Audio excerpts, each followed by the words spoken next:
Hey church, hope you've enjoyed the Advent devotionals over the past 5 days. Today for day 6, I want to get straight to it. And so today we find ourselves in John chapter 12.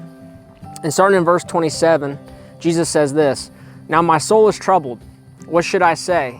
Father, save me from this hour? But that is why I came to this hour." And in verse 28, he says to the Father, "Glorify your name."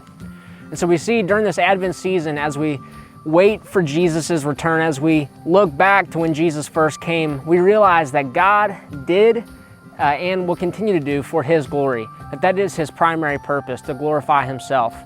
And Jesus prays this out loud in front of a crowd of people, and then the Father actually audibly responds to Him in front of this crowd, and He says, "I did glorify myself, and I will glorify myself again."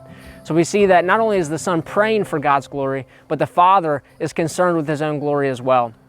And so really the question for all of us this Advent season is, how can we best glorify God as we wait for Jesus to return, as we look back to when Jesus first came? Christmas is full of a lot of things, a lot of joy, a lot of songs, a lot of just amazing things that we can celebrate.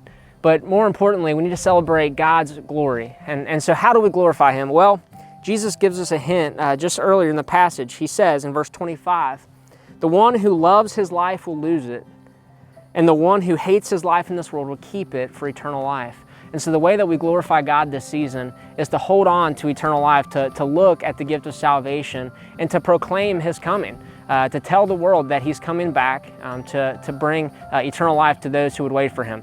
And so I hope that this season you can glorify God just as Christ prayed.